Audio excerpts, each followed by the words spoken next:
Hello guys, welcome channel my self Ashish from SMS Jaipur. और guys अब अपना next video is rational use of medicine. Okay great. देखो क्या चीज़ है, समझो भाई।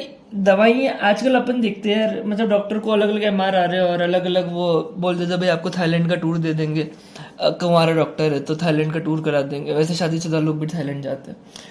लेट से सिंगापुर का टूर दे देंगे। तो फिर डॉक्टर क्या होता है, गलत तरीके से दवाइयाँ लिखने लगता है। ठीक है, वो गलत तरीका है। तो बेसिकली आपको दवाई एक रेशनल तरीके से लिखनी है, सही तरीके से लिखनी है। उसके कुछ क्राइटेरिया होते हैं। ठीक है, तो अगर मैं क्राइटेरिया बताऊँ कि रेशनल प्रिस्क्राइबिंग की क्या है, तो सबसे पहले तो अप्रोप्रिएट इंडिकेशन। भाई आप जिस इंसान को दवाई दे रहे हो वो उस इंसान के लिए ही होनी चाहिए। पता चले कोई दूसरी दवाई दे रहे हो, गलत बात है। वो रैशनल यूज ऑफ मेडिसिन नहीं है। ठीक है, जो आप ड्रग दे रहे हो, ठीक है, अप्रोप्रिएट ड्रग इन एफिकेसी। भाई उसकी एफिकेसी बढ़िया होनी चाहिए, सेफ्टी होनी चाहिए, टॉलरेबिलिटी होनी चाहिए, सुटेबिलिटी होना चाहिए पेशेंट को। करेक्ट। उसके बाद अप्रोप्रिएट डोज देना है। ऐसे नहीं कि ज़्यादा दे दो, भाई सेल लानी, ऐसे नहीं। डोज देना है, सही रूट से देनी है, सही टाइम तक देनी है। ठीक है। उसके बाद अप्रोप्रिएट पेशेंट होना चाहिए।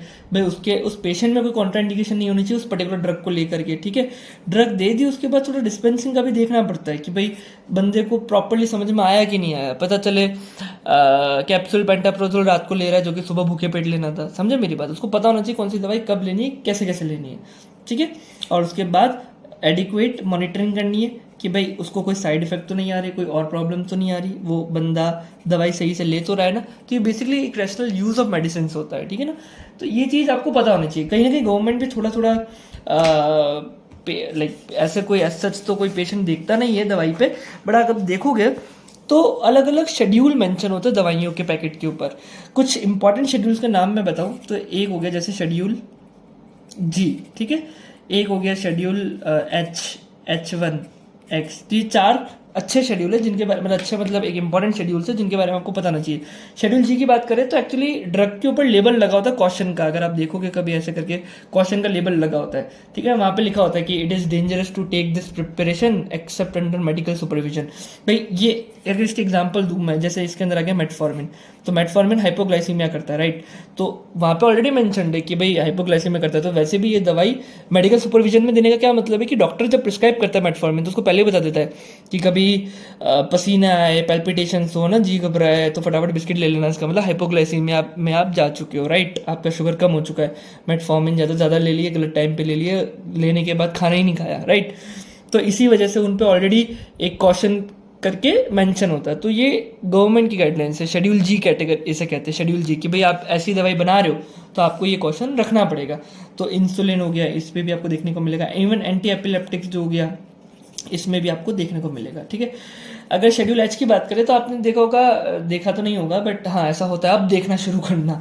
ठीक है, कि ब्लैक कलर में RX लिखा होता है, ट्रीट RX है नहीं, ट्रीटमेंट है ना, ब्लैक कलर में लिखा होता है। वहाँ लिखा होता है ड्रग्स। ये वो ड्रग है जो प्रिस्क्रिप्शन पे ही दी जा सकती है, जैसे ब्लैक कलर में लिखा होता है। इसको मैं ब्लैक कलर से लिखूँ ना यार, अच्छा लगेगा। ठीक है, तो ये वो ड्रग्स है जो प्रिस्क्रिप्शन पे ही दी जा सकती है। ठीक है ना, अगर डॉक्टर प्रिस्क्राइब करेगा तो ही दी जाएगी, सोल्ड ऑन प्रिस्क्रिप्शन। समझ गया। H1 की बात करें तो H1 के अंदर रेड कलर में RX लिखा होता है। ठीक है ना, तो बेसिकली ये शेड्यूल इसलिए लाया गया था कि जिससे एंटीबायोटिक्स का ज़्यादा अनऑथराइज सोल्ड ना हो। आजकल आप देख तो जो भी पेशेंट होता है उसको थोड़ा बहुत सर्दी जुकाम या कुछ दिक्कत हुई तो वो फार्मासिस्ट के पास जाके दवाई ले लेता है, फार्मासिस्ट एंटीबायोटिक दे देता है। तो उसकी वजह से क्या होता है ना, आजकल एंटीबायोटिक रेजिस्टेंस बहुत देखने को मिल गया है पॉपुलेशन के अंदर। तो अगर इसी तरीके से दवाइयाँ देते रहे pharmacist without any like proper clinical knowledge, तो सारी एंटीबायोटिक्स अपन अपने हाथ से खो बैठेंगे। क्योंकि अगर सारा रेजिस्टेंस आ जाएगा तो ठीक कैसे करेंगे। तो कहने का मतलब है कि अनऑथराइज सेल ऑफ एंटीबायोटिक्स ना है, तो शेड्यूल H कैटेगरी बनाई गई है। ठीक है, और लाइक एक अवेयरनेस फैलाने के लिए।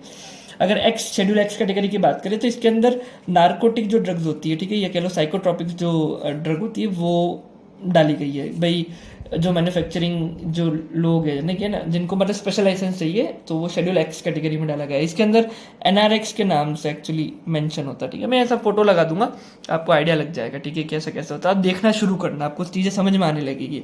ये चीज़ अब आपने ध्यान नहीं दिया होगा बट अब दोगे तो आपको चीज़ें देखने को मिलेगी। ठीक है, ओके। तो रैशनल यूज ऑफ मेडिसिन बहुत इंपॉर्टेंट है। ऐसे नहीं कोई भी चीज़ किसी को भी दी थी, समझ होनी चाहिए। तो यही चीज़ अपन ने फार्माकोथेरेपी में देखी है। एक्चुअली अपन फार्माकोथेरेपी के अलग अलग एस्पेक्ट्स देख रहे थे।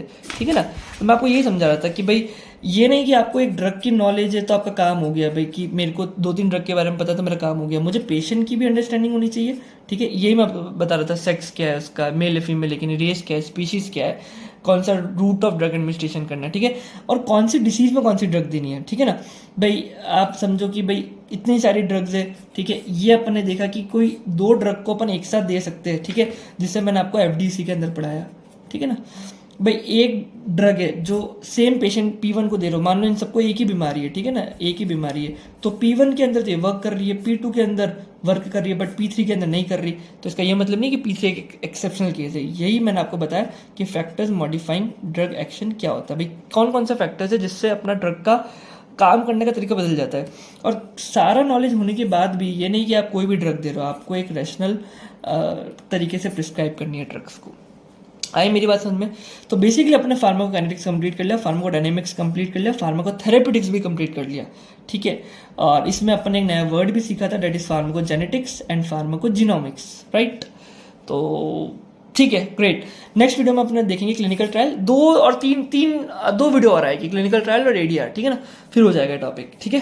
सो गाइस, इस वीडियो में इतना ही, मिलते हैं अगले वीडियो में, तब तक के लिए बाय बाय, जय हिंद, जय भारत।